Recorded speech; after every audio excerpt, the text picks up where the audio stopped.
성경 한 구절 보겠습니다. 빌립보서 2장 7절입니다.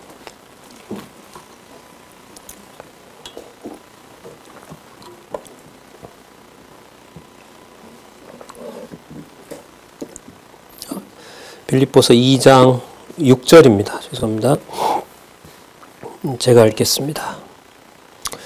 그는 근본 하나님의 본체시나 하나님과 동등됨을 취할 것으로 여기지 아니하시고 오히려 자기를 비어 종의 형체를 가져 사람들과 같이 되었고 사람의 모양으로 나타나셨으며 자기를 낮추시고 죽기까지 복종하셨으니 곧 십자가에 죽으심이라. 여러분 빌립보서 2장 8절에 보시면 사람의 모양으로 나타나셨다 이렇게 있죠. 이게 바로 인자라는 겁니다. 사람의 모양이니까요. 그리고 자기를 낮추시고 물론 이제 이 사람은 예수 그리스도를 말하는 겁니다. 예수 그리스도께서 사람의 모양으로 나타나셨다고 했고요.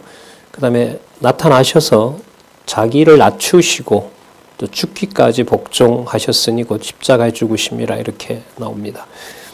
여기에 보시면 그 지금 읽었던 6절부터 8절까지 신학에서 기독론을 얘기를 할 때 예수님의 본성, 그 본성은 신성이냐 인성이냐 이제 이 문제로 생기는 겁니다. 그리고 이 둘의 관계를 어떻게 보느냐에 따라서 예수를 그냥 나사렛 사람으로 보느냐, 그리고 제자들이 그를 통해서 그 사람을 신격화해 놓은 거냐. 우리는 이제 성령께서 예수를 그리스도로 증거하도록 또 증거하도록 하셨고 기록해 놨다라고 하지만 기록된 문헌을 사람의 문헌으로 보면 제자들이 또 사도 바울이라는 사람이 예수를 위대한 인물로 만들어 놓은 것으로 봅니다. 그러면 사람의 모양으로 나타났다는 게 전부인 거죠. 그리고 사람의 모양에서도 우리랑 별 차이가 없는 자로 예수를 소개하는 겁니다. 그런데요, 많은 그 이른바 설교를 들어보면 그 예수님의 어떤 이야기들을 그 복음서를 우리가 공부하는 것처럼 마태복음부터 사도행전 1장 11절까지의 그 연결성을 가지고 보는 것과 따로따로 떨어놓는 경우하고는 엄청난 차이가 있습니다. 그래서 모든 설교를 이렇게 들어보면 과거의 어떤 신학 강의도 물론 그렇는데요. 그 다 떨어뜨려 놓고 자기에게 그 필요한 대로 쓰기 때문에 자신의 필요에 따라서 성경 본문을 쓰기 때문에 그 필요에 따라서 쓴다는 것은 그 예수를 우리 중심에서 이해를 합니다. 그러니까 인성 중에서도 우리에게 더 이해가 되는 예수로. 그래서 여러분 이 기독론에서 기독론은 두 가지라 그랬죠. 기독론은 그리스도의 본성 문제가 있고 그 본성에 따라서 이분이 뭘 했느냐. 그러니까 사람이다 이러면은 하나님의 일을 한다는 건 불가능한 거죠. 그러면 예수는 누가 되냐 하면 이 세상에 우리를 위해서 모범이 되어준 선생님이 되는 거죠. 그런데 이 좀 설교를 듣다가 보면 많은 설교들이 예수님처럼 이런 말을 많이 해요. 근데 그 예수님처럼이라는 게 무슨 기적을 일으키고 이런 게 아니에요. 예수님이 착하게 사신 것처럼 아버지의 뜻을 따라 순종한 것처럼 교회에 순종하고 예를 들면 목회자에게 순종하고 이런 방향으로 간단 말이죠. 그러니까 인성 중에서도 사람의 모양 중에서도 교회에 맞는 그리고 어떻게 보면 목회에 맞춰진 그렇게 하는 데다가 전부 다 축소시키고 결국은 그게 왜곡시키는 결과를 가져오게 됩니다. 자, 그러다 보니 이게 인성과 신성의 관계를 어떻게 정립하냐라고 하는 것은 뭐 신학자들이나 기독교 관심 있는 철학자에게나 아주 중요한 사안이 되죠. 그게 지금까지 성경의 논리적 구조를 빼고 설명이 되다 보니까 성경의 구조를 빼면은 뭐가 지배하냐면 자기 머릿속에 가지고 있는 그 선입견을 가지고 성경을 보게 되는 거예요. 그러면 이미 내가 내리고 싶은 결론은 마음에 있고 거기에 맞는 구절이 들어오는 거죠. 그러면 이제 성경의 균형은 무너지게 되는 거예요. 그래서 성경의 구조적인 어떤 그 통일성, 논리적인 일관성을 확증해준 성경신학, 성경강론 총서를 따라가지 않고 신학을 한다는 것은 도저히 불가능하다는 것이 이제 제 주장이고요. 그걸 이제 직접 경험해보기 위해서 저작권에 가서 이제 공부도 해봤고요. 이제 논문도 쓰고 그렇게 했던 거죠. 아까 이제 어떤 분 얘기대로 집에 가서 이거 내준 유인물 좀 읽어보니까 아무것도 모르겠더라. 그렇죠. 우리 권사님 연세가 이제 70, 80을 향하여 가고 있는데 이런 뭐 다 낯선 용어들이죠. 그래서 저도 혼자 읽어서 잘 모르겠고 또 뭐라고 하는지도 잘 모르기 때문에 이제 그 많은 비용을 지불하고 가서 들었던 거 아닙니까? 뭐 결론은 하나님의 말씀 성경의 진리를 확증하지 못하면 또 확증하지 못했기 때문에 서구교회는 자기들이 만들어 놓은 틀, 그 신학의 틀이 성경의 일관성이 먼저 돼야 될 텐데 성경의 일관성을 먼저 논리적으로 확증해야 될 텐데 자신들이 만들어 놓은 구조대로 교리 이러면 지금 순서대로요. 신론이 먼저 나와야 되고 순서가 그런 거죠. 신론이 제일 이뜸이다 이게 아니라 순서상 신론이 먼저 나와야 되고 인간론이 먼저 죄론이 먼저 나오고 그 다음에 기독론 예수가 누군지가 나오고 예수가 뭔 일을 해주느냐 이런 걸 보고 있고 거기에 모인 사람들이 이제 교회론으로 설명을 하고 중생은 누가 시키고 천국 갈 때까지는 하나님이 하시는지 내가 하는지 그게 또 설명이 안 되고 자유의지 문제 때문에 그리고 앞으로 종말에 가서는 누가 하나님 백성 되느냐 그 불안한 사람들에게 이제 이 땅에서 교회 생활을 어떻게 하느냐에 따라서 천국에 갈 수도 있고 지옥에 갈 수도 있고 이건 카톨릭하고 똑같아지게 된단 말이죠. 그런데 아직도 거기에서 이제 헤어나지 못하고 있는 거죠. 그건 결국 성경을 부분 떼서 설명해서는 절대로 안 되는 겁니다. 아까 우리가 빌립보서 2장 6절, 7절, 8절을 읽었지만은 우리는 6절, 7절, 8절을 읽을 때 빌립보서 전체뿐만 아니라 창세기에서부터 계시록 전체 구조 속에서 그 내용을 보고 있는 거거든요. 예. 모든 이제 우리 성경 강론이 그런 것처럼. 그래서 앞으로 신학 공부는 성경 신학 총서에 따라서 공부한 데서 생깁니다. 어떻게 하실지는 모르겠습니다. 제도권에 분명히 이제 하나님이 연관을 시켜놓았고, 뭐 한국 기독교 지도자 협의회 그 모임에서 이제 이 성경신학 총서의 저자인 원로에게 축하의 어떤 패도 준다고 하잖아요. 다음 주에.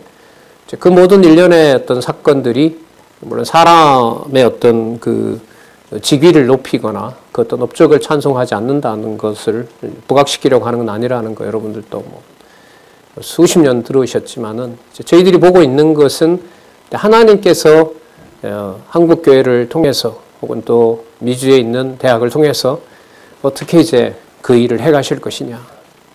그런 데서 인정해줘야 성경신학이 진리고 서너 사람이 인정하면 그건 진리가 아니고 그건 아니거든요. 그건 아닙니다. 예. 그래서 이제 크든 작든 휘둘리지 않고 기독교 지도자 협의회의 많은 우리 선후배 동역자들이 지금 그곳을 다들 바라보고 있다는 것에 안정감을 갖게 됩니다. 그게 평안인 거죠. 사람의 일로 이렇게 올라갔다 내려갔다 하지 않기 때문에. 자, 어쨌든 기독론의 문제가 신앙생활까지 전체 연관이 된다는 걸 생각하면서요. 우리 페이지는 이 페이지에 5번에 보면 루터로 시작하는 말이 있습니다. 자, 지난 시간에 루터를 잠시 비판을 했지요. 루터는 예수님께서 부활하실 때 비로소 그 인성이 완벽하게 되었고 어떤 행동을 하더라도 하나님 보실 때 만족하는 자가 되었다는 거죠. 그러니까 십자가 죽으실 때까지는 예수님의 그 인성으로 보여주신 행위는 하나님이 보실 때 완벽한 게 아닌 거예요. 이거는 본성론에 있어서 문제가 많습니다. 그러니까 여러분 이런 생각을 못하면 이건 불가능해요.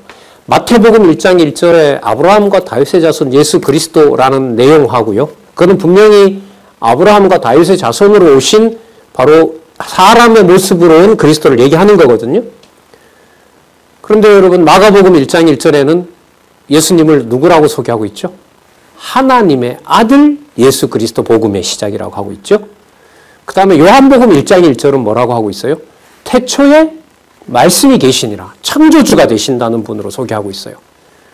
그러면 루터 얘기대로라면 어디에 있는 예수는 어디 부분하고 맞지가 않아요? 누가 마가복음에는 하나님 아들이라고 나오는데 그 하나님 아들은 적어도 부활할 때까지는 하나님 아들 아닌 거죠. 그럼 성경과 안 맞는 거죠. 그리고 그분이 창조주가 되신다는 요한복음 1장 1절에 나오는 그분은 태초에 계신 하나님이라고 하는 것하고도 루터 주장하고 맞지 않는 거죠. 그러니까 우리 귀가요, 적어도 성경의 이 논리적 일관성에 따라서 성경 공부를 해놓게 되면 어떤 그 신학자들의 주장이라도 구분할 수가 있다고 봐요. 제가 진짜 유심히 지켜보는데 성경의 이 논리적 이 통일성, 또 그 논리적 통일성을 따라가는 것이 하나님의 존재를 정확하게 우리 기준이 아닌 성경에서 말하고자 하는 것을 깨닫게 됐을 때 70이 넘으셔도요, 학문에 대한, 신학에 대한 눈이 열리는 경우를 참 많이 봤습니다. 그분 스스로 그러죠. 내가 이 나이에 무슨 학교 가려고 이러겠느냐. 그런데 그동안 교회 생활하면서 뭐 신학자들이라고 어떤 권위가 있는 줄 알았는데 그 한마디 속에 그 중요한 내용을 성경이 아닌 자신들의 얘기에 따라서 얘기하는 것에 대한 파악할 수 있는 능력이 생긴다는 거죠.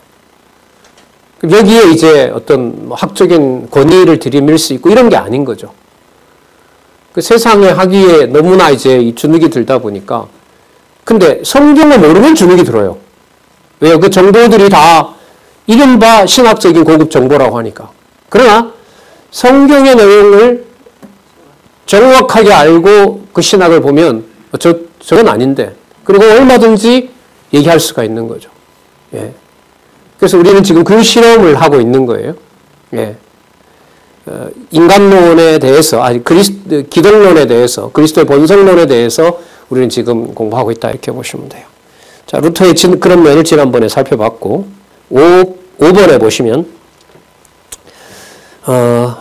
조금씩 보면서 설명은 또 드리도록 그렇게 하겠습니다.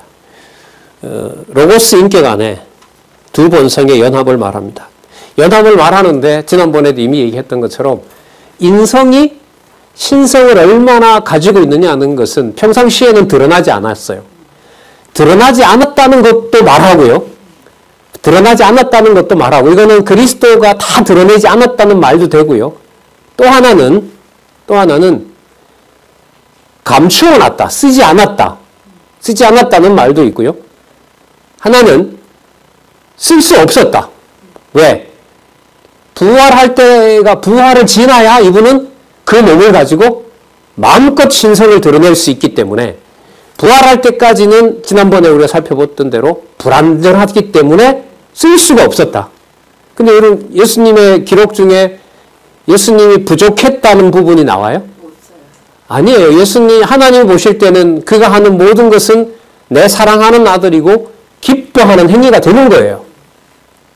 12살 때 한 것은 부족한 행위고 30살 때 십자가에서 강도를 낙원에 보낸 것은 그거는 성령이 충만한 일이고 그래요?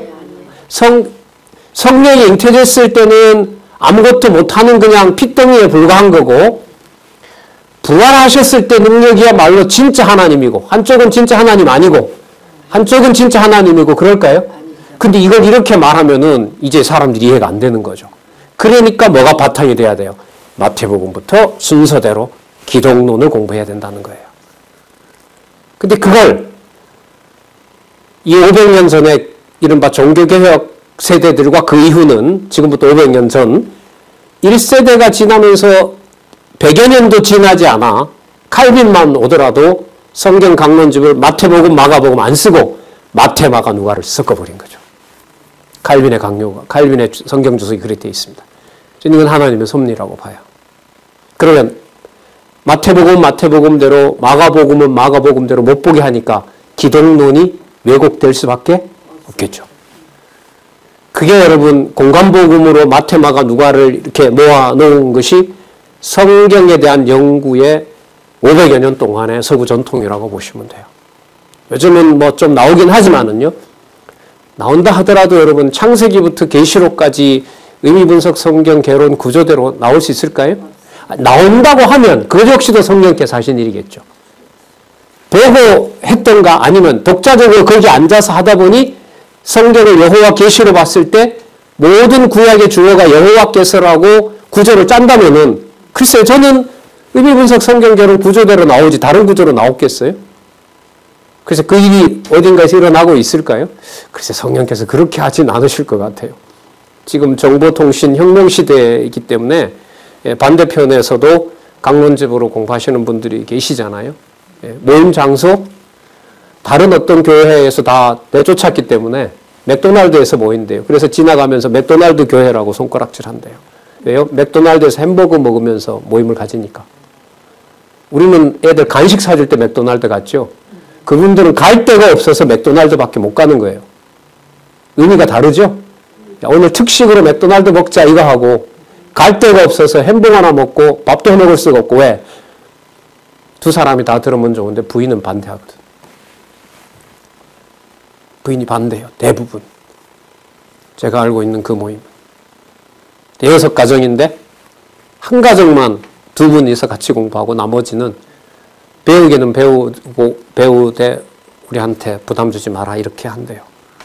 그러니까 주말을 가족과 거의 보내는 외국 전통에서 햄버거를 먹고 강론집을 놓고 주중에 공부했던 걸 서로 나눈다는 것은 참 눈물겨운 일인 거죠. 예.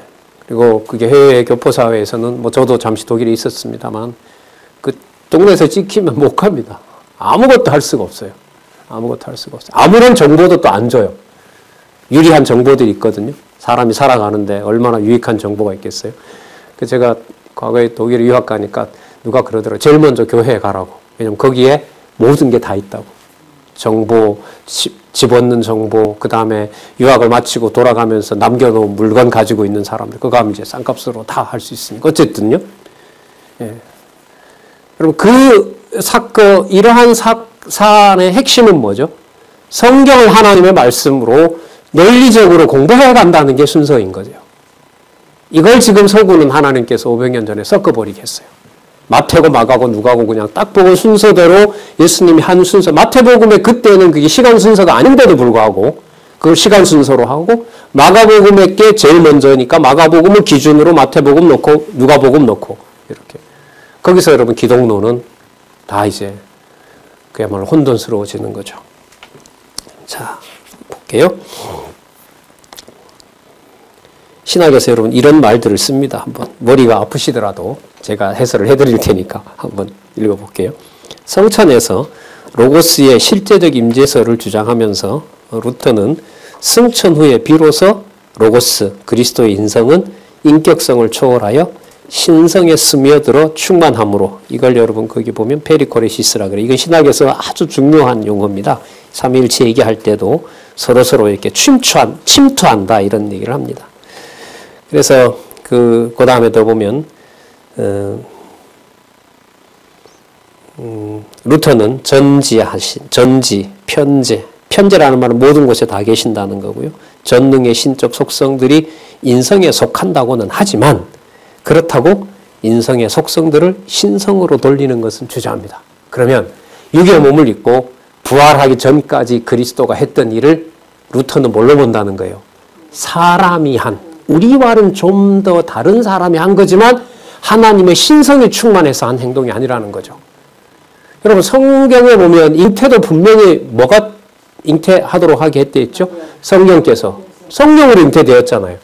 그거는 약한 성령이고 부활하신 건 강한 성령이죠. 12살 때 성령은 좀 시원찮고 적어도 3,000명, 5,000명, 물고기 2마리, 오병이어 역사를 일으키실 때 그 인성은 하나님의 능력인 건가요? 아니죠. 근데 여러분 이거 말은 우리가 아니라고 우리는 공부해서 알고 있지만은 변호하기가 힘든 거죠. 애기랑 십자가를 짊어지고 있는 그리스도의 능력이 어떻게 같을 수가 있느냐 했을 때 그걸 동일한 내용으로 동일한 하나님의 신성이 함께하는 그야말로 나사렛 예수라고 설명하기가 쉽지는 않은 거죠. 자, 거기 보면 여러분 중간에 영어 나오죠. 영어는 라틴어인데 루터의 속성교류 이론이라는 게 있는데요. 이게 뭐냐면 인성이 인격적인 요소를 초월한다. 그러니까 인격을 초월해야 뭐가 되니까? 신이 되니까. 그 신성이 되기 때문에 자, 신성이 된다는 거예요. 그리고 이걸 루터를 따라서 사람들이 루터 말을 따릅니다. 그래서 그 밑에 보면 협화신조라는 말 나오죠. 그 밑에 보면 협화신조, 일치신조라는 게 있는데 이게 뭐냐면 예수가 주체가 이제 예수가 되는 거죠. 하나님의 신성에 연결이 되려면 예수님께서 의지를 가지고 일치시키셔야 돼요. 예수님이 일치를 시키시는데 십자가에서 완벽하게 실천하면서 신성은 잠시 빠져요. 왜? 십자가에서 뭐 하니까? 죽으니까. 죽는 것을 설명을 잘못하게 되면 신성이 함께해서 죽었다고 하면 누가 죽는 일이 돼요? 하나님. 그렇죠. 아니 예수님이 하나님이다라고 얘기를 하면 십자가에 예수님은 하나님이시니까 누가 죽었다고 말하게 돼요? 하나님이 죽었다는 이 말이 나오게 되거든요. 이게 설명이 안 되는 거예요. 성경에 하나님 죽었다는 그런 어떤 딱 명제는 나오지 않거든요. 그런데 잠시 예수님도 하나님이다라고 얘기를 해버리면 누가 죽은 일이 돼요? 하나님이 죽은 일이 되죠. 한두 마디가 여러분 이럴 경우에는 신학에서 매우 중요한 거예요. 이 말을 그냥 받아들이고 신학을 전개하잖아요. 그 문제를 해결하지 않고 받아들이잖아요. 그 다음 말은 그 말에 영향을 받게 돼요. 제가 어떤 말을 할 때 모든 사람들은 죽는다라고 말을 한다고 제가 말을 툭 던져놓고 그 다음에 아무리 많은 얘기를 하더라도 다 맞았어요.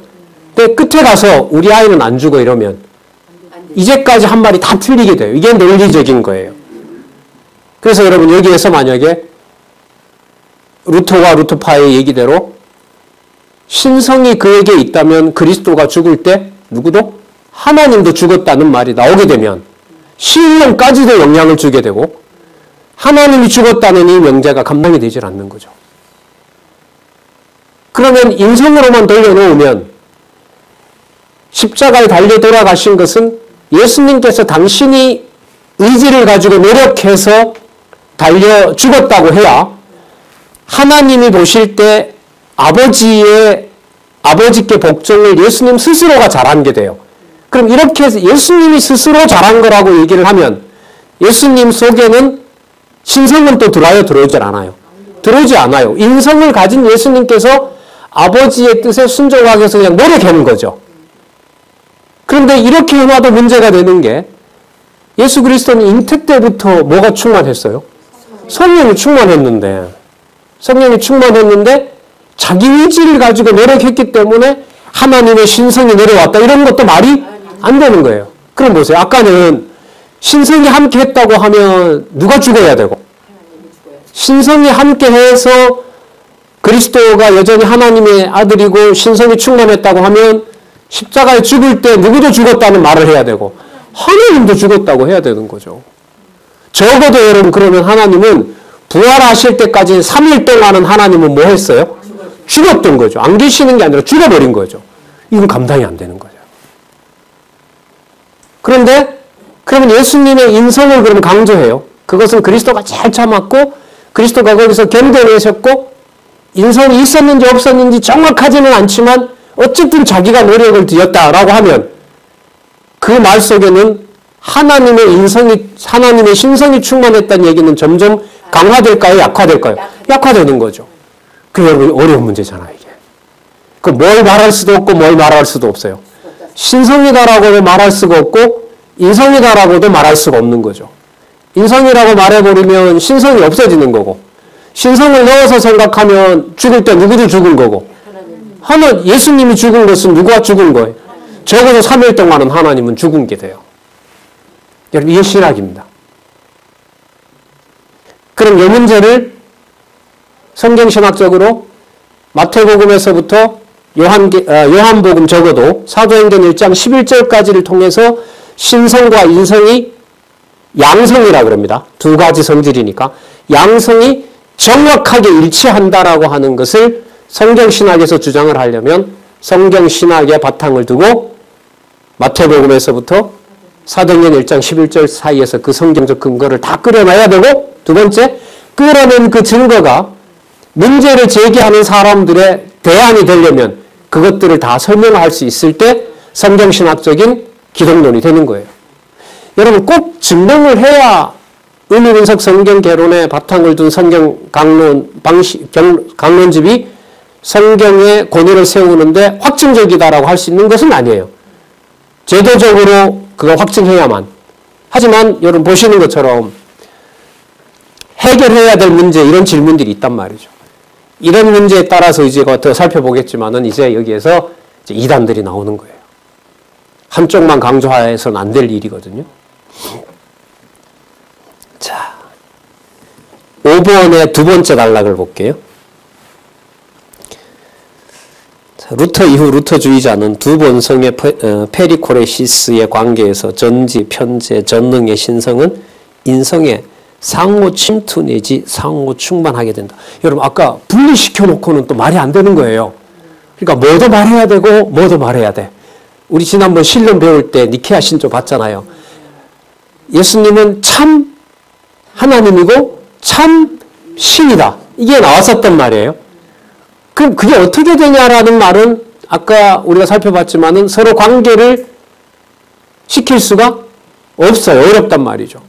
인성이라고 해버리면 예수님의 의지만 강조하면 신성이 충만하다라는 것은 들을 여지가 없고, 그 다음에 신성이다라고 얘기를 하면 예수님이 죽을 때 누구도 죽고 하나님도 죽어버리게 되고, 그렇다고 관계없다고 하면 뭐가 되죠?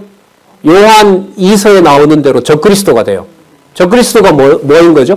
인성을 약화시키거나 인성을 배제하고, 예수님은 우리가 원하는 대로 그냥 환상으로 우리가 기도하다가 만난 분이지 실제로 이 땅에 온 것은 아니다. 그리고 설사 왔다 하더라도 그 사람의 그런 게 본질이 아니고 영적으로 완전한 분, 그 신성적으로만 강조를 하게 되는 거예요. 그걸 여러분 뭐라 부르냐면 적그리스도라고 부르는 거예요. 적그리스도. 이 문제를 지금도 기독론에서 해결하지 못하고 있습니다. 여러분, 독일의 학문이라는 게 한국보다가 수준이 어쨌든 합리적인 어떤 이런 학문을 바탕으로 해서는 발전했던 게 사실이거든요. 그럼 다음에 이제 유인물에도 나옵니다만은 그 이후에 유명한 독일 신학자들은 전부 포기하게 되고 인성적으로 넘어오게 되고 예수 그리스도를 위대한 선생님으로 보고 자기 몸을 헌신했던 분으로 결론을 내리게 되고, 신성과 관련된 그리스도 얘기는 전부 허황된 그 픽션으로 전부 다 결론을 내리게 됩니다. 철학자이들이긴 하지만 나중에 나타나는, 여러분 가끔 들어보셨을 텐데, 칸트라든지 헤겔이라든지 그런 사람들은 독일 철학을 완성했다고 하는 자들이거든요. 그 사람들이 전부 출신이 신학자들입니다. 그리고 다 삼위일체론 건들고요.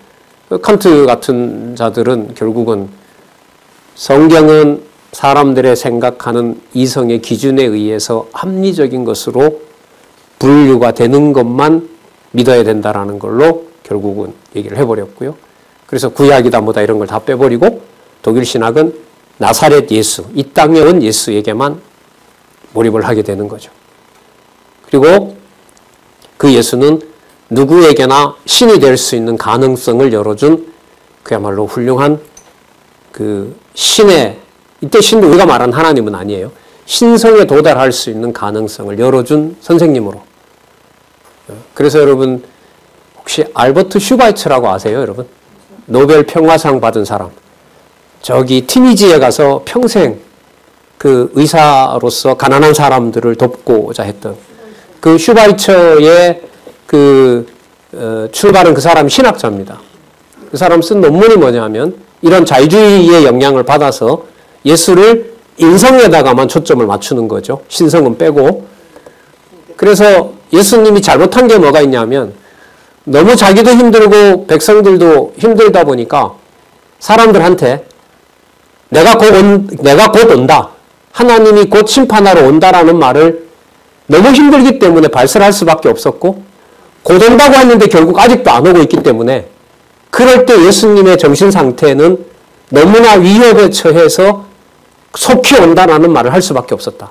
진짜 인간적으로 설명을 하는 거예요. 이런 영화들이 또 훨씬 많습니다. 예수님과 관련된 영화가 한 10편이 넘거든요. 작년에도 나오고 재작년에도 나오고 지금 계속 나오고 있어요. 그게 전부 다 초점을 맞추는 것은 대부분 뭐냐면 인간 예수님에 맞춰요. 그래서 그 사람이 말하는 게 뭐냐면 예수님은 이 땅에 마음은 회개하라. 천국이 가까웠다. 하나님 나라를 이 땅에 만들려고 왔지만은 그는 결국 실패했고 진짜 자기가 만들어 놓은 건 뭐냐면 그렇다고 무의미한 건 아니에요. 만들어 놓은 건 뭐냐면 십자가에다가 자기를 던지면서 사람들에게 정죄하지 않고 하나님에게 죄를 용서해달라 그러고 그들이 함께 잘 살아가기를 유대인들과 이방인들이 함께 잘 살아가기를 원했던 도덕적으로 너무너무 탁월한 존경할 만한 선생님 그런 분으로 예수님께서 이 땅에 오셨다. 어쨌든 예수님을 증거하는 거죠. 자기 방식대로. 그래서 이 땅에 만들고자 했던 나라는 하나님 나라가 아니라 모든 사람들이 도덕적으로 사람을 존경하고 서로들 아껴주는 하나님 나라가 아니라 도덕이 지배하는 나라, 도덕의 왕국을 세우려고 예수님이 왔다. 여러분 설득력 있죠? 성경신앙 모르면서 제가 이렇게 하고 따라서 그리스도를 따라가는 사람들은 사회와 타협하지 말고 사회의 불의에 대해서도 참지 말고 교회가 먼저 앞장서서 국가의 부패를 지적하고 그런 사람들에게 알려주고 나아가야 될 방향이 국가가 함께 사는 방향, 세계가 함께 사는 방향, 문화적인 선진 강국으로 가는 제1선에 서야 될 것이 바로 교회입니다. 그럴싸하죠. 그러니까 여러분 제가 성경신학을 몰랐으면 제가 어디 가서 뭔 짓 하다 어떻게 될지 저는 상상을 많이 합니다. 제 좁은 그 의협심 잘나지도 못했으면서도 뭐가 불의가 어떻고 바꿔야 된다 그러고 진짜 아슬아슬한 상황이 많습니다. 그럼 그 얘기가 지금 살펴보고 있는 그리스도를 어떻게 이해하느냐 문제와 무관하지가 않아요. 여러분들 손자 손녀가 어떤 예수를 가르치는 사람을 만나느냐에 따라서 인생이 바뀝니다. 굶주리고 가난하고 핍박받는 사람들 현장에서 그리스도가 가난한 사람을 챙기고 그 거지들을 챙기고 했던 게 눈에 들어오면 그럼 100% 그리스도는 사회와 싸우는 사회적 불의와 싸우는 자로 여러분 안 들어올 수가 없어요. 거기에 따라서 좀 강심장인 사람은 물불을 가리지 않고 몸을 던지겠지만 소침하고 좀 겁이 많은 사람은 이론적으로 가난한 사람들 좀 도와주고 그런 경우로 가겠죠. 대동소이하지만. 자, 그래서 이 루터의 그 제자들, 루터 이후의 사람들은 그 두 번째 문장 한번 보세요. 하지만 반대로 인성이 신성에 침투할 수 있는가에 대해서는 망설인다. 자, 예수님이 부활한 다음에는 하나님이 보실 때 완벽하게 순종했기 때문에 하나님이 원하는 신성을 부활한 예수님한테는 다 줘요. 그래서 그쯤에는 신성으로 하는지 인성으로 하는지가 다 붙어 있어요. 그런데 반대로 자, 이것도 재밌죠. 이 루터주의자들은 그러면 인성으로 행동을 해도 신성이 마음껏 들어올 수가 있느냐. 그 무슨 뜻이냐면 하나님이 저한테 주는 만큼 하기 때문에 제가 하나님 보실 때 선한 행동을 할 수 있어요. 이해가 되시죠? 반대로 제가 마음껏 하는 것이 전부 다 하나님이 만족하시는 것일 수가 있을까요? 알 수 있을까요? 여기에 대해서는 부활한 그리스도가 하는 모든 것들이 전부 하나님이 원할 때 하나님이 보실 때 좋은 것이냐에 대해서는 여기에 대해서는 예스라고 말을 못하는 거죠. 그러니까 신성이 인성에 부어지는 것은 받아들이지만 인성을 가지고 행동하는 모든 것이 하나님이 보실 때 그게 하나님이 하는 일이다라는 것에 대해서는 주저하는 거예요. 그러면 성령으로 잉태했던 것하고 12살 때 변론했던 것하고 그 다음에 30살까지 가족에 살았던 것하고 그 다음에 3년 동안 공생애에 보여주셨던 것하고 그 예수님은 다 뭐예요? 같은 사람이에요? 다른 사람이에요? 다 우리가 볼 땐 같은 하나님의 아들이지만은 다 다른 거죠. 다 다른 거예요. 그 마가복음에도 보면 나오잖아요. 예수님이 다니면서 표적을 일으키니까 가족들이 봐도 너무 불편한 거예요. 저러다 형님이 맞아 죽을 것 같아요. 아들이 맞아 죽을 것 같잖아요. 그러니까 어머니와 형제들이 다 오죠. 형제들이 다 와서 그 사람들을 뚫고 누구를 빼내려고 그럽니까? 예수님을 데리고 가려고 하거든요.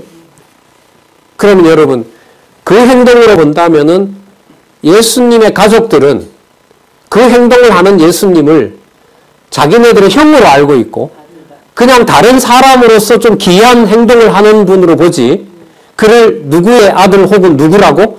하나님의 아들, 하나님이라고 생각할 수가 없는 거죠. 그러니까 여러분 이런 거죠. 가까이서 본다고요, 그 사람의 본질을 아는 게 아닙니다. 교회 생활을 10년, 20년 보다가는 30년 했기 때문에 그 사람을 내가 잘한다라는 것은 인간적인 얘기가 많습니다. 참. 그 성경 모르면은 알 수가 없어요. 알 수가 없습니다. 또 깨닫게 하지 않으면은.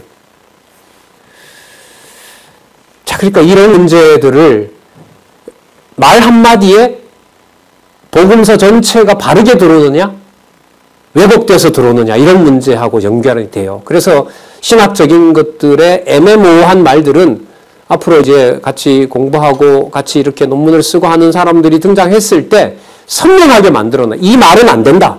이 말은 성경적이지 않다. 자, 그런 게 이제 더 선명해지면 좋겠다는 생각이 들어요.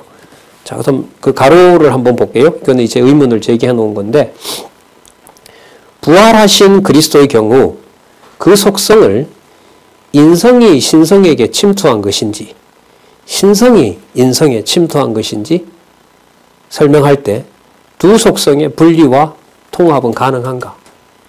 어디까지 분리되어 있고 어디까지 통합되어 있고 이걸 구분할 수가 있을까요? 없어요. 그러면 결국 참 하나님이고 참 신이다라고 하는 것을 말하는 게 아니냐라고 할 수 있어요. 그런데 왜 참 신이냐 참 하나님이냐라고 하는 것을 말하지만 다르다고 말해야 되느냐? 그게 직임에서부터 신분, 사역, 본성으로 그 순서대로 예수 그리스도에 대해서 소개하지 않았기 때문인 거예요.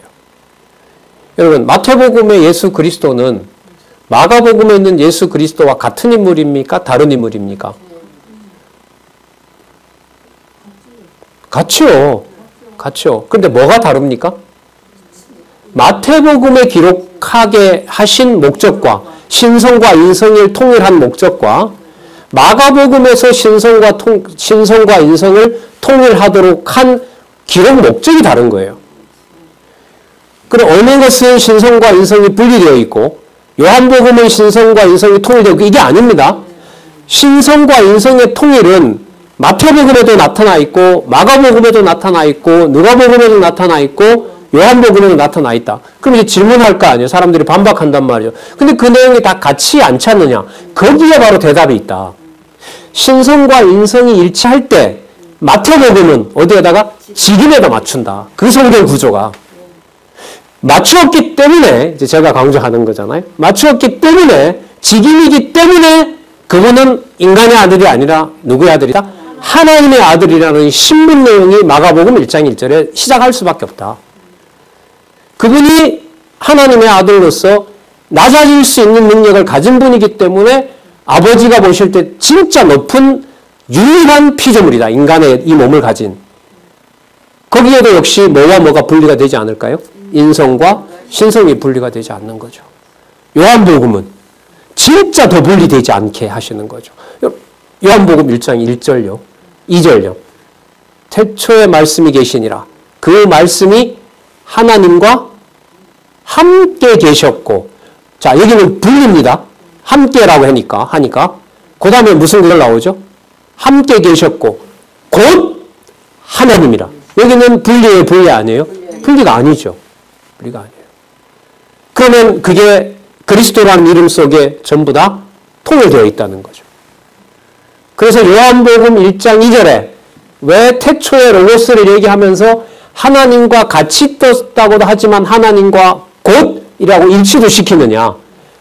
우리 성경신학에서 말을 하자면 그게 마태, 마가, 누가의 근거를 두기 때문에 거기에 그런 구절이 나온다. 이런 주장은 없다는 거예요.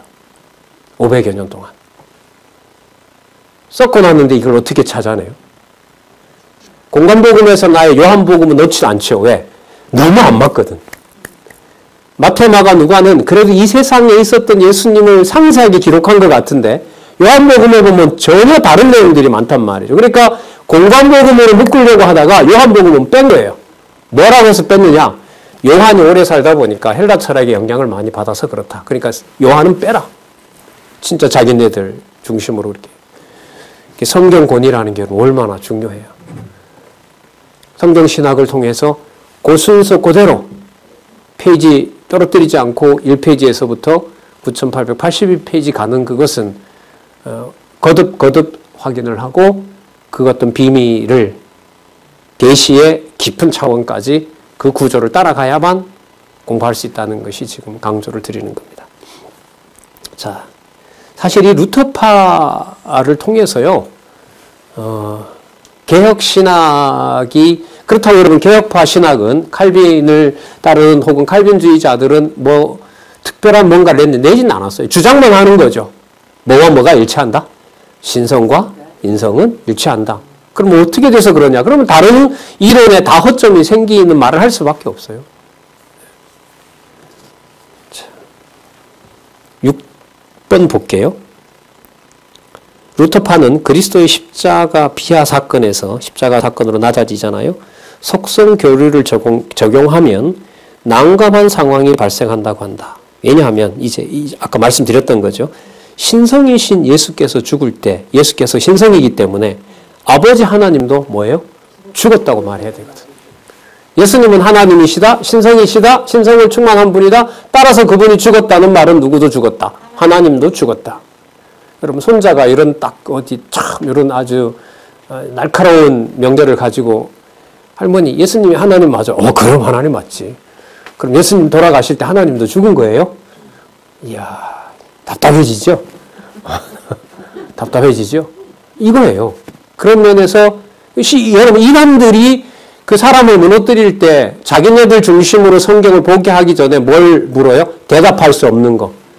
구원 받으셨습니까? 예. 언제요? 구원파. 오순절도 구원 받았어요? 언제요? 아마 제가 초등학교 때 방언했어요? 방언은 뭐 한 것 같기도 하고 아닌 것 같기도 하고. 그 이후로 계속해서 은사 받으셨어요? 아침마다 하나님 음성 들어요? 그건 아닌 것 같아요. 이걸 구원 안 받은 거죠. 그리고 생활은 어떠세요? 점점 아파요. 그러니까 더더욱 구원 안 받은 거죠. 세 마디에 갑니다. 세 마디에. 성경을 바르게 알고 못 알고가 진짜 죽느냐 사느냐가 맞아요. 영육이 사느냐. 여러분 이게 바탕이 안 됐는데 여러분 미국의 유명한 신과들이 다 있잖아요. 하버드부터 뭐 예일이다. 영국에도부터 옥스퍼드 뭐 캠브리지 다 있죠. 독일에는 거의 학교 평균이 되어 있어서 권위 있는 학자를 찾아가죠. 학교 평준화가 되어 있거든요. 독일은 학교가 중요하지 않아요. 누구를 찾아가느냐 내한테 받는 이렇게 되어 있거든요. 성경신학 바탕이 안 됐는데 이 질문 하나도 대답 못하는 상황에서 신학 공부를 시작했다. 10년 후에 루터 전문가가 됐다. 어떻게 되겠습니까?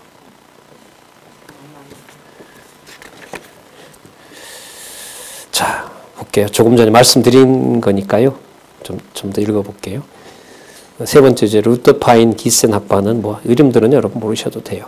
신성은 성육신인데 그리스도가 받아서 방치했다가 단지 가끔 사용했어요. 그러니까 없는 게 아닌데 그때마다 자기 의지대로 필요한 것만 썼어요. 어떤 경우냐면 배가 파손되기 직전에 받아야 잠잠하라 했던 능력이 있으면 십자가에 자기를 죽이려고 달려드는 자들에게도 뭐 하면 돼요? 다 물리치면 되잖아요. 그리고 물리치기도 한 것처럼 보이는 장면이 있거든요. 내려라! 이러니까 전부 뭐 했다 그랬죠? 땅에 다 쓰러졌다 그랬죠. 그걸 계속 밀고 나가서 가르네라부터 불러가지고 뭐 해요? 다 내려할 수 있었을 거 아니에요.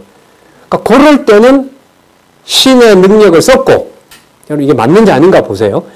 그럴 때는 신성이 충만한 걸 썼고, 채찍을 맞고 수모를 당할 때는 신성을 사용하지 않았다. 맞아요, 틀려요? 대답 안 하시는 거 보니 자신이 없으신가 본데 바다야 잠잠하라 해서 바다를 평안하게 하거나 등에 쇠갈고기가 납덩어리가 달려있는 갈퀴가 등짝을 후려칠 때도 그는 하나님의 아들이고 하나님의 사랑하고 기뻐하는 아들이 맞습니까? 네, 맞죠. 근데 이걸 그 말만 믿고 싶으면 좋은데 그걸 증명하라고 하니까 할 수가 없는 거죠. 이걸 어떻게 증명해요? 마태복음이 직임이기 때문에 그렇다 이렇게 시작하는 거예요. 성경신학은. 그럼 여러분 상세한 논의에 가서 한두 마디를 어떻게 하느냐에 따라서 성경으로 돌아오느냐 돌아오지 않느냐와 관계되는 것이 여러분 이른바 학문이라는 겁니다.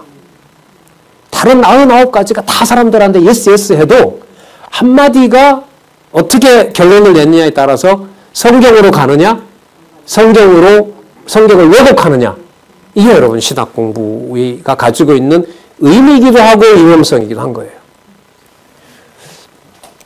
자, 그 밑에 세 번째 줄 하지만 복음서 사건에서 어디까지 신성이고 인성인지 구분할 수 있는가? 없어요. 여러분 마태복음은 신성과 인성의 통일이 약하고 요한복음은 신성과 인성이 마태복음보다는 더 단단하고 그래요? 아니죠. 그럼 만약에 여러분 역으로 누군가가 사실 성경신학에도 보면 직임을 얘기할 때 거기에 신성과 인성이 따로 논다. 그게 요한복음에 와서는 신성과 인성이 어느 정도 마태복음보다는 더 단단하다. 이거 받아들이면 그 한마디에 끝나는 거예요. 그러면 성경신학은 직임, 신분, 사역 이런 것이 단계적으로 계시를 확증하는 하나님의 권위 있는 말씀이 안 됩니다. 그 말을 받아들이게 되면. 그래서 이런 부분에서는 어떤 신학자들이 얘기를 하고 평가할 때 진짜 예의주시하는 거예요. 저 사람이 저런 말을 왜 하는 걸까? 그냥 쓰는 말들은 낱말들은 전부 다 성경에 가져왔는데 엮어 놓을 때는 누구 중심으로 엮어요? 그렇죠. 이게 여러분 신학이거든요. 그러니까 여러분 좀 대충 공부해서 안 될 부분이 있겠죠.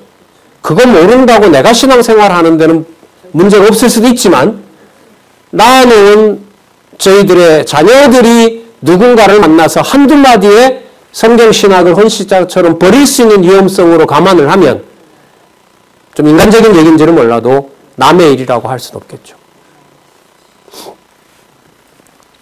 자, 이에 반해 튜빙겐 학파는 아까 여러분 이 기센 학파는 뭐냐면 가끔씩 사용했다. 있긴 있었는데 가끔씩 사용했다.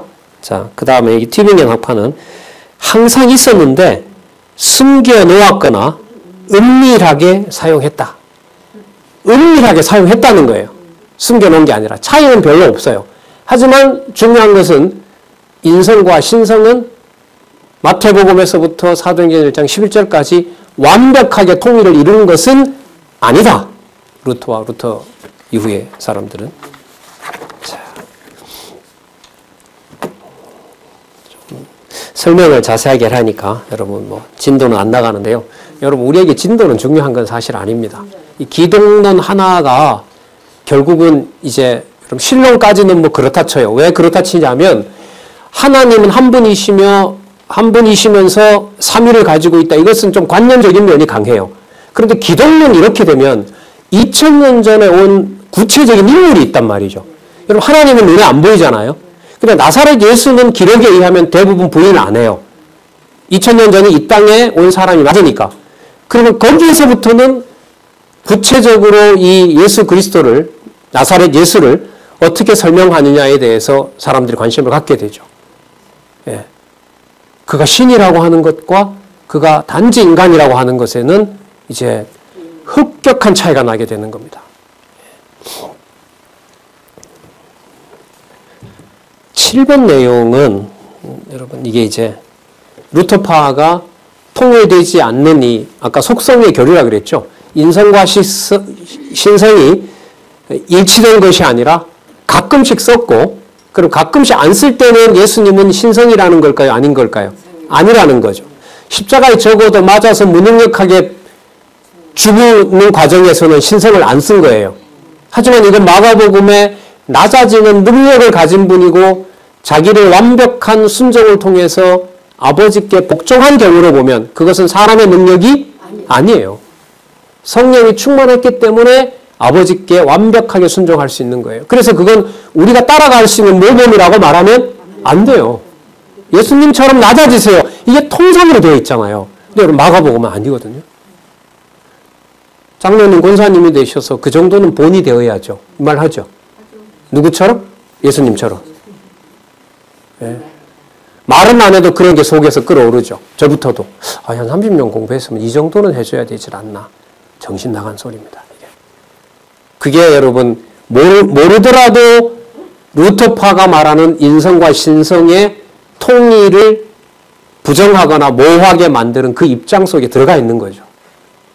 그래서 신학자들의 한두 마디 말이 성경을 어떻게 해석하느냐에 영향을 미치게 된다는 겁니다. 이 정도면은요, 사실 여러분 이게 한 6페이지까지 되어 있지만은 전체적으로 기독론에서 그리스도의 두 본성론과 관련된 핵심적인 문제들을 여러분들에게 말씀드리고, 성경신학에서 왜 마태, 마가, 누가, 요한이 논리적 일관성이 그렇게 되어야 되고 그런 구조로 되어 있는지에 대한 중요성을 어느 정도로 말씀드렸다고 봐요.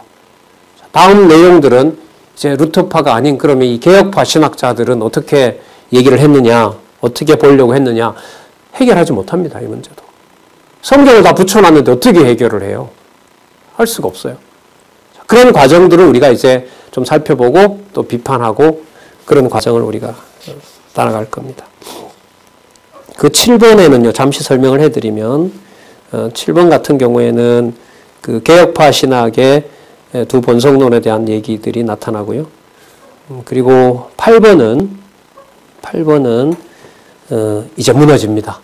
신성과 인성 중에 역사적인 예수를 다룰 때는 인성으로 갈까요? 신성으로 갈까요? 2000년 전에 온 인물에다 초점을 맞추면 하늘에 있는 하나님의 본성으로 갈까요? 땅에 있는 사람으로 갈까요? 그렇죠. 그 방향으로 갈 수밖에 없어요. 그래서 8번, 9번은 이제 독일에서 예수님은 하나님으로 보는 것이 아니라 누구로? 인간으로 보는 얘기가 8, 9, 10까지 계속 이어집니다. 8, 9, 10, 11, 12는 여러분 좀 동그라미 해놓으시기 바랍니다.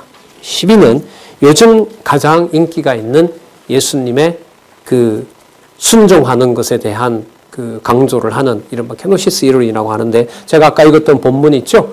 빌립보서 2장 6절에서부터 8절 사이에 특히 2장 7절에 자기를 비어, 그 부분에 대한 입장인 겁니다. 비어도 나오는 거죠. 여러분, 비어라고 할 때 예수님이 독자적으로 잘 비웠기 때문에, 잘 순종했기 때문에 하나님 아들이 되는 건가요? 아니죠. 그래서 여러분, 결론적으로 하나 강조하면 인성과 신성에 대한 얘기가 나올 때 마태복음도 인성과 신성이 뭐 되어 있다? 통일되어 있다. 마가복음도 통일되어 있다. 누가복음도 통일되어 있고 요한복음도 통일되어 있다. 그런데 왜 내용이 다르냐라고 물으면 각각의 기록한 목적이 다르기 때문에 그렇다. 마태복음은 삼직에다가 맞추어서 신성과 인성의 통일을 얘기를 하고 있는 것이고, 마가복음은 그분이 하나님 아들이라는 데 맞추어서 그렇게 구조가 되어 있고, 누가복음은 그분의 사역이 땅에 있는 것이 아니라 하늘에 있다는 사실을 잉태 때부터 12살 사건이 나올 수밖에 없다. 인성처럼 보이는 12살 사건이지만 그게 분리되지 않는다. 뭐와? 신성과. 그래서 누가복음 다음에 요한복음의 1장 1절부터 어디에다가 초점을 두면서 신성에 초점을 두면서 출발한다. 엄청난 우리가 신학적인 문제들을 성경신학으로 이 시대에 해결하고 사는 겁니다. 그리고 성경 공부의 중요함을 이런 신학적인 주장들을 통해서 다시 한번 살펴보게 된 거고요.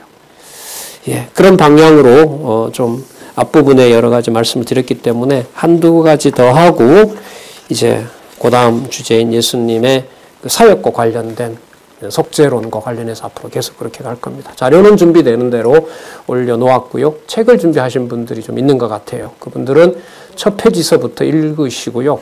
또 신학을 공부하고자 하는 분들은 적어도 이 책의 문제를 성경적으로 답을 할 수 있어야 성경신학적으로 공부를 해나갈 수 있고, 더더욱 글을 쓰려면 그렇습니다. 어떻게 보면 인간적으로 보면 좀 넘어서고 해결해야 될 이 책 중에 하나라는 생각이 들어요. 자, 기도하겠습니다. 하나님 아버지 감사합니다. 말씀의 권위가 얼마나 소중하고 높은지 하나님 신학자들의 이론들을 잠시 살펴보면서 우리에게 주신 이 성경신학의 고마움을 또 한 번 가슴에 새깁니다.